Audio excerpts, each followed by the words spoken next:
بسم اللہ الرحمن الرحیم۔ السلام علیکم، کلاس 9 لیکچر نمبر 9۔ اب دیکھیں، اس سے پہلے آیات میں ہم نے پڑھا ٹھیک ہے تقویٰ کے بارے میں کہ تقویٰ کے بدلے اللہ تعالیٰ نے مسلمانوں کو کتنی قسم کے انعامات کا وعدہ کیا ہے۔ 3 قسم کے فرقان ٹھیک ہے، یعنی حق اور باطل کے درمیان فیصلہ کرنے والا ٹھیک ہے نا، برائیوں کو دور کرنے والا اور گناہوں کی بخشش کا۔ پھر اس کے بعد کفار کے اس چال کی طرف اشارہ تھا جو انہوں نے دارالندوہ میں حضور اکرم صلی اللہ علیہ وسلم کے خلاف بنائی تھی کہ آپ صلی اللہ علیہ وسلم کو کیا کر دے، قتل کر دے۔ تو اور پھر اللہ تعالیٰ نے بھی ایک تدبیر بنائی اور حضور اکرم صلی اللہ علیہ وسلم کو ان کے اس چال کے بارے میں بتا دیا۔ پھر تیسرا اب یہاں پر ہے کہ کفار جو تھے وہ انہوں نے مسلمانوں کو ہر طرح کی تکالیف دینے کوشش کی ٹھیک ہے، اور آخر میں انہوں نے یہ کہا کہ اگر یہ اسلام واقعی حق پر ہے تو ہم پر عذاب کیوں نہیں آتا ٹھیک ہے۔ وہ اس سے پہلے اور انہوں نے قرآن کو بھی کیا کہا، پہلے لوگوں کی کہانیاں کہا ٹھیک ہے نا۔ تو اب ان آیات میں ہے کہ وَمَا كَانَ اللَّهُ لِيُعَذِّبَهُمْ، کہ اللہ نہیں ہے کہ انہیں عذاب دے۔ اب دیکھیں، عذاب کا ایک وقت مقرر ہوتا ہے، کسی کے مانگنے سے عذاب جو ہے وہ نازل نہیں ہوتا ٹھیک ہے۔ اس سے پہلے بھی لوگوں پر عذاب نازل نہیں ہوا، لوگوں کے کہنے یا عذاب مانگنے سے کیا ہوتا ہے، ان پر عذاب نہیں نازل ہوتا۔ لیکن اب یہاں پر عذاب نہ آنے کی جو وجوہات ہے وہ بیان ہوئی ہے۔ وَمَا كَانَ اللَّهُ، اور نہیں ہے اللہ، لِيُعَذِّبَهُمْ، انہیں عذاب دے، وَأَنْتَ فِيهِمْ، جبکہ آپ صلی اللہ علیہ وسلم ان میں موجود ہیں ٹھیک ہے نا۔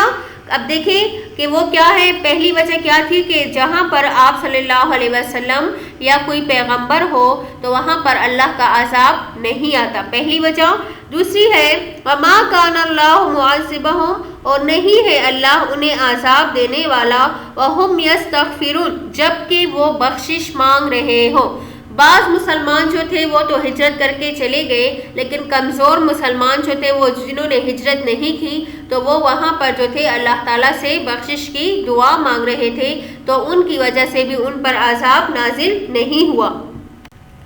آگے ہے وَمَا لَهُمْ، اور کیا ہے ان میں، اللہ يُعَذِّبَهُمْ، کہ اللہ انہیں عذاب نہ دے، وَهُمْ يَصُدُّونَ، اور وہ روکتے ہیں عن المسجد الحرام، مسجد الحرام سے، وما كانوا اولیاء، اور نہیں ہے وہ اس کے متولی، ان اولیاء الا المتقین، مگر اس کے متولی جو ہے وہ صرف پرہیزگار لوگ ہیں، ولکن اکثرهم لا يعلمون، لیکن اکثر لوگ جو ہے وہ جانتے نہیں۔ اب اس آیت میں خانہ کعبہ کے روکنے سے مراد وہ 6 ہجری کا واقعہ ہے کہ صلح حدیبیہ کے موقع پر جب آپ صلی اللہ علیہ وسلم اور آپ صلی اللہ علیہ وسلم کے صحابہ کرام نے عمرہ جانے کا ارادہ کیا تو وہاں پر جو مشرکین تھے انہوں نے آپ صلی اللہ علیہ وسلم کو کیا کیا، مکہ جانے سے روک دیا، اور ان کو یہ کہا کہ آپ جو ہے اس سال عمرہ نہیں کر سکتے ٹھیک ہے۔ تو اس آیت میں یہ ہے کہ وہ ان پر پھر بھی عذاب نہیں آتا، جبکہ وہ مسجد حرام میں جانے والوں کو بھی کیا کرتے ہیں، روکتے ہیں۔ تو اس کا جواب بھی جو تھا وہ پہلے گزر چکا ہے کہ کیا کہ آپ صلی اللہ علیہ وسلم ان میں موجود تھے اور کچھ کمزور مسلمان جو تھے وہ کیا کر رہے تھے، بخشش مانگ رہے تھے۔ وما كان صلاتهم، اور نہیں تھی ان کی نماز، عند البیت، خانہ کعبہ کے نزدیک، الا مگر مکان، سیٹیاں، وتسدیۃ، اور تالیاں، فذوقوا العذاب، پس تم چکو، بما کنتم، اس کے بدلے جو تم کفر کیا کرتے تھے ٹھیک ہے نا۔ یعنی اللہ تعالیٰ کی طرف سے جب ان پر، اب دیکھیے پھر وہ عذاب جو تھا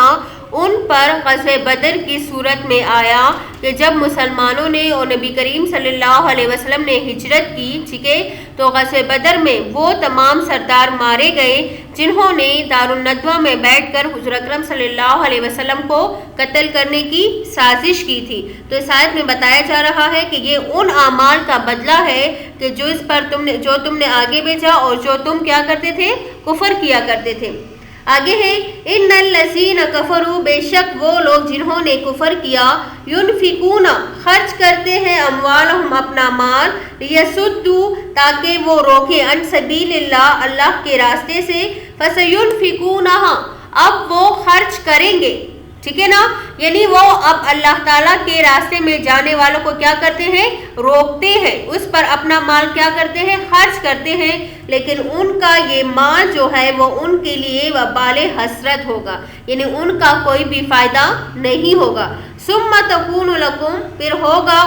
علیہم ان پر حسرت کا مطلب جو ہے وہ پشیمانی ہو سکتی ہے، ٹھیک ہے۔ آگے ہے ثم یغلبون، پھر وہ مغلوب ہو جائیں گے، والذین کفروا، اور وہ لوگ جنہوں نے کفر کیا، الی جہنم یحشرون، جہنم کی طرف اکٹھے کیے جائیں گے۔